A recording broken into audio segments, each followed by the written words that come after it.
तो student welcome back. आप लोग देखें एक्सरसाइज, ये विविध प्रश्नावली का एक्सरसाइज है, मिसलेनियस एक्सरसाइज है। तो अनुक्रम तथा श्रेणियाँ, ये चैप्टर नंबर 9 है, आप जानते ही हैं। ये लास्ट एक्सरसाइज चल रहा है। अब देखिए क्या चीज़ इसमें करना है। क्वेश्चन नंबर फर्स्ट सेकेंड हमने बता दिया है आपको। ये क्वेश्चन नंबर थर्ड है। लिखा है माना कि किसी समांतर श्रेणी की n 2n तथा 3n पदों का योगफल, मतलब n 2n और 3n पदों का योगफल क्या है, s1 s2 तथा s3 है। आई बात समझ में? तो दिखाइए कि s3 equal to 3s2 minus s1, यही है, यही दिया हुआ है। ये देखिए s3 equal to 3s2 minus s1 हो गया। ठीक है, तो इसको सॉल्व करने के लिए आप जानते ही हैं, मान लिया कि समांतर श्रेणी का पहला पद a है तथा सार्वांतर d है। प्रश्नानुसार ये देखिए, पहले में क्या है, n पद हैं, तो इसका योगफल क्या है, ये s1 है। दूसरा क्या है, 2n है, तो इसके वैल्यू s2 है। और 3n का योगफल क्या है, s3 है। ठीक है, अब देखिए इसको कैसे सॉल्व करेंगे। माना कि समांतर श्रेणी का पहला पद a, और इसमें क्या निकालते हैं, सार्वांतर निकालते हैं, और गुणोत्तर श्रेणी में सार्वानुपात निकालते हैं। सार्वांतर इक्वल टू d। ठीक है, प्रश्नानुसार, अब इतने पर क्या लिख दें, प्रश्नानुसार देखिए n पद है तो इसका योगफल s1 है, तो लिखेंगे s1 equal to n/2 2a plus n-1 into d। Equation number हो गया फर्स्ट। ठीक है, पहला पद हो गया। दूसरा क्या है, यहाँ पे देखिए 2n है, तो s2 इक्वल टू हो गया 2n/2। फिर यहाँ पे होगा 2a प्लस 2n-1। देखिए यहाँ n बदल जाएगा, यहाँ n है, यहाँ 2n है, क्योंकि दूसरे कितने पद है, यहाँ देखिए 2n पदों का, तो हो गया n। d तो वही रहेगा, d में कोई चेंजिंग नहीं होगी। इक्वेशन नंबर सेकेंड हो गया। ठीक, अब आपने s1 निकाल दिया, s2 निकाल दिया। इसी प्रकार s3 इक्वल टू क्या होगा, देखिए इसमें कितने पद हैं, 3n है, तो 3n/2 आया होगा 2a plus 3n-1 into d। Equation number हो गया थर्ड। अब जो प्रूफ करना है उस पर नज़र एक बार डालिए। ये क्या लिखा है, s2 माइनस s1।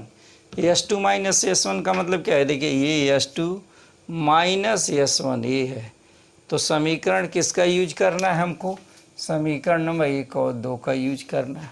ओके, और 2 का यूज करना है, उसके किसके इक्वल होना चाहिए, इसके इक्वल होना चाहिए। ठीक है, आप समझ में बात आ गई।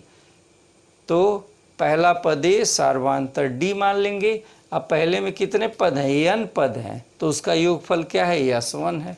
दूसरे में 2n है, तो उसका योगफल s2 है। फिर 3n का इसी प्रकार s3 है। तो किस में से किसको अब माइनस कर दें, यहाँ देखिए जो लिखा है आपके सामने लिखा है s2 माइनस s1, सोचना ही नहीं है, तो लिख देते हैं यहाँ s2 माइनस s1, यानी समीकरण 2 में से समीकरण 1 क्या करने पर, घटाने पर। चलिए भाई घटा लीजिए इसको।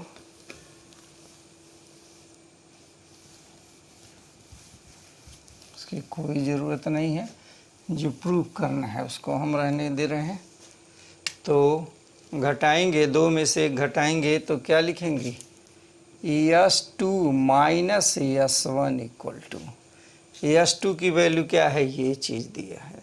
देखिए यहाँ क्या लिखेंगे, यहाँ देखिए n/2, इस 2 को आप इंटर करा दीजिए इसमें, आई बात समझ में। तो यहाँ देखिए n/2 इसमें कॉमन हो जाएगा, 2 इंटर कर ले तो S2 में क्या होगा, देखिए n/2 इसमें 2 का इंटर कराएंगे तो क्या लिख देंगे 4a प्लस इधर होगा 2 और 2n-1d, ये पहला हो गया, माइनस इसमें किससे घटा रहे हैं, ये घटा रहे हैं हम S1 को, तो लिखेंगे n/2 ब्रैकेट में क्या होगा 2a plus n-1 into D.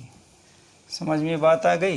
ये देखिए ये पूरा क्या है, ये पूरा जो है S2 है और ये क्या है S1 है। देखिए n/2 यहाँ है, n/2 यहाँ है, तो आप क्या करें n/2 को कॉमन ले लें, तो हो गया n/2 कॉमन हो गया। यहाँ पे क्या है, यहाँ पे देखिए ये है 4a और माइनस 2a, तो लिखेंगे 4a माइनस 2a प्लस, अब यहाँ पे देखिए इसमें 2 से मल्टीप्लाई कर देंगे तो 4an-2 ये हो जाएगा माइनस, ये इधर आएगा, ये देखिए ये माइनस है, तो ये लिखेंगे an-1 और यहाँ पे n-1 और इसमें से क्या कॉमन है, ये पूरे में से d कॉमन है, ये चीज़। ओके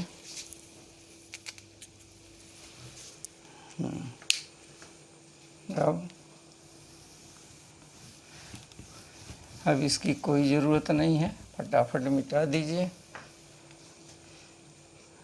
तो इक्वल टू an/2, ये देखिए यहाँ 4a में से क्या घटा दिया 2a घटा दिया तो 2a प्लस यहाँ होगा 4an-2 माइनस an प्लस 1, यहाँ देखिए प्लस 1 हो जाएगा इंटू डी हो गया, इक्वल टू n/2 और यहाँ होगा 2a प्लस, यहाँ देखिए यहाँ 4n में से एक n माइनस कर देंगे तो कितना होगा 3n, देखिए 3n-1 इंटू डी हो गया। ठीक है, ये किसके बराबर है, अगर इसमें हम यहाँ पे देखिए लिखा है 3 से तो मल्टीप्लाई किए नहीं है, ये लिखा है S2 माइनस S1 हो गया, ये चीज़ है। लेकिन यहाँ क्या लिखा है 3 से मल्टीप्लाई करना है, तो आप यहाँ 3 कर दीजिए और यहाँ 3 कर दीजिए। आप देखिए इक्वेशन नंबर ये क्या हो गया, ये पूरा हो गया S3 समीकरण किससे, समीकरण 3 से। समझ में बात आ गई। तो यहाँ होगा 3S2 minus S1 equal to S3, यही चीज़ हमको दिखाना था। S3 है तो उसका योग 3n/2 हो गया, 3n-2 इंटू डी हो गया। समझ में बात आ गई। तो ये है हैज़ प्रूव्ड, ये तो दिखाने के लिए ये है प्रूव्ड। क्लियर है, समझ में बात आ गई। तो पहले हम S1 निकाल देंगे, फिर S2 निकालेंगे, S3 निकाल देंगे। Okay, now next question. Question लिखा है क्वेश्चन नंबर 4, देखिए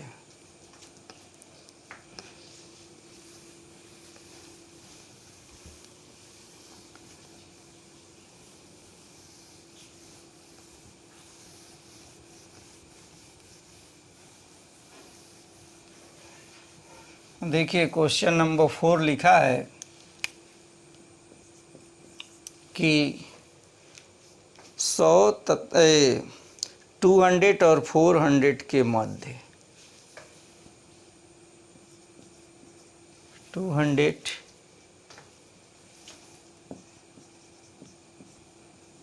400 के मध्य क्या करना है, आने वाली उन संख्याओं का योगफल ज्ञात कीजिए जो 7 से विभाजित हो। ठीक है, कि मध्य आने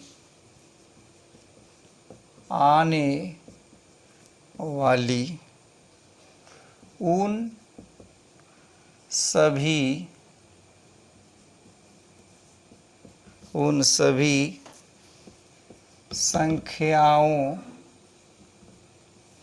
सभी संख्याओं का योगफल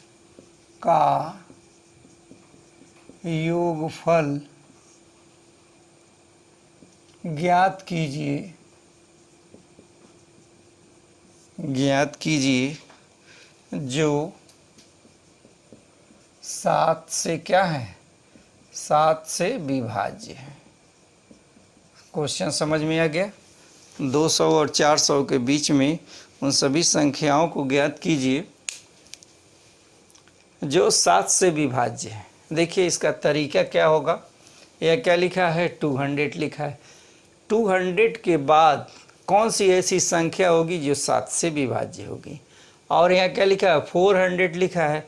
400 में 400 के पहले कौन सी ऐसी संख्या होगी जो किससे होगी, 7 से विभाज्य होगी। समझ में बात आ गई।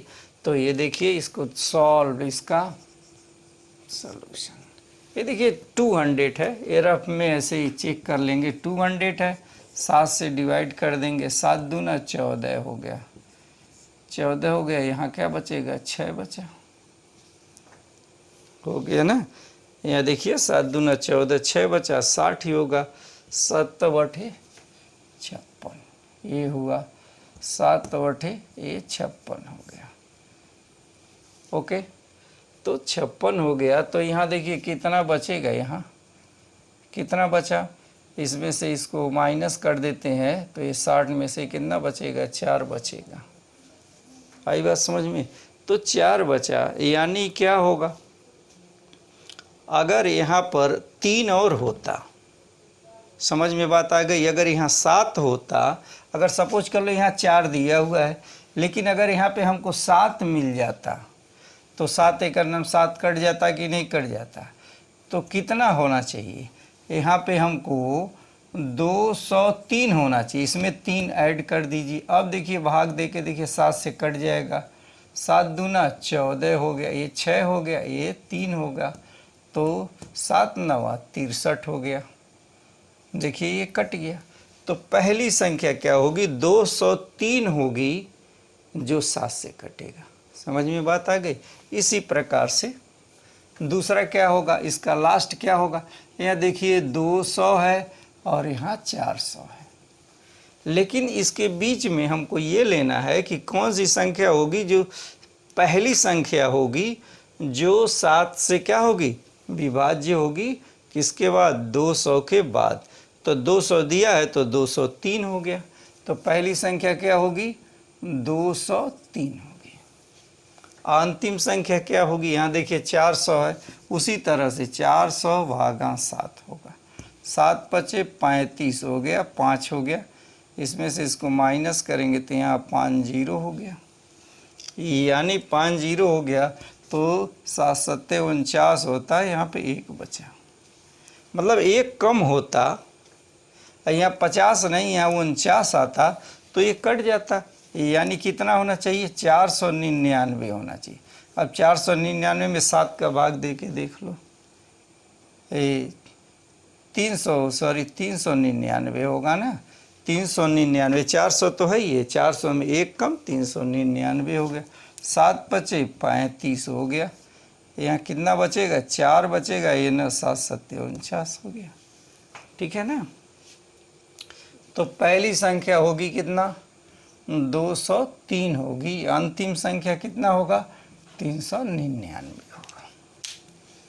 अब इसकी कोई ज़रूरत नहीं है, समझाने के लिए है कि कैसे आप डिसाइड करोगे कि वह संख्या कौन सी होगी 200 के बाद, कौन सी पहली संख्या होगी जो 7 से विभाज्य है। ओके, अब क्या करेंगे, इसमें 7 हम ऐड करते जाएंगे। ये 203 है, 203 में 7 जोड़ दें तो कितना होगा, 203 में 7 जोड़ेंगे तो कितना होगा, 210 हो गया। फिर 210 में 7 जोड़ेंगे 217 होगा। डॉट डॉट डॉट, अंतिम क्या होगा, ये होगा अंतिम संख्या 399 होगा। तो लिखेंगे हमको क्या निकालना है, हमको यह निकालना है।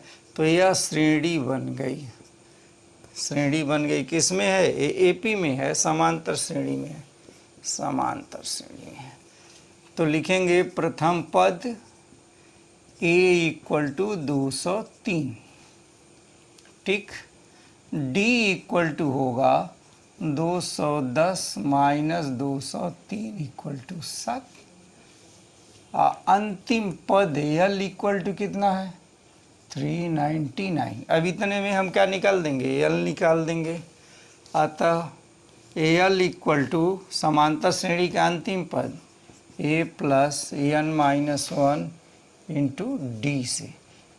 al की वैल्यू 399, a की वैल्यू है 203 प्लस an माइनस 1 और d की वैल्यू है, d की वैल्यू यहाँ देखिए 7 है।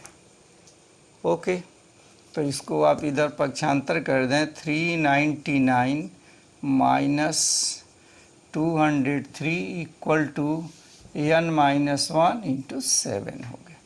इसमें से इसको माइनस कर दें, यहाँ देखिए 9 में से 3 घट जाएगा तो कितना हो गया, यहाँ बचेगा 6, और यहाँ 9 में से 0 माइनस करेंगे तो 9 होगा, और 3 196 हो गया, इक्वल टू n माइनस 1 और यहाँ अपॉन डिवाइडेड बाई 7। 7 से डिवाइड कर दें, 196 डिवाइडेड बाई 7, 7 दूना 14 हो गया, यहाँ 5 होगा, 7 8 56 हो गया 8 बार में।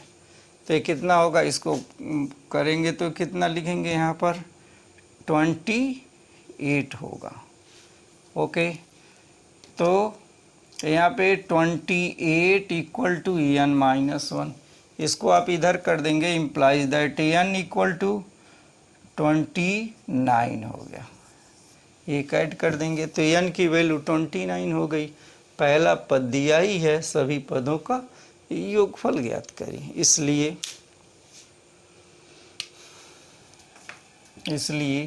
a से n इक्वल टू क्या होगा, n by 2, 2a plus n minus 1 into D से, ये क्या है, ये सभी पदों का योगफल है जो 7 से विभाज्य है। चलिए भाई, s से n इक्वल टू n की वैल्यू देखिए यहाँ क्या है, 29 अपॉन 2 इंटू a की वैल्यू देखिए 203 प्लस n की वैल्यू 29 माइनस d तो हो गया 28 इंटू d की वैल्यू है 7। सही है। अब इसका आप क्या करें, यहाँ से देखिए 2 कॉमन ले लो तो ये कट जाएगा, यहाँ पे कितना हो जाएगा, तो 29 अपॉन 2 इंटू 2 कॉमन ले लिया तो यहाँ से बचेगा 203, ठीक है। आप प्लस यहाँ से बचेगा 14 गुणे 7 बचेगा।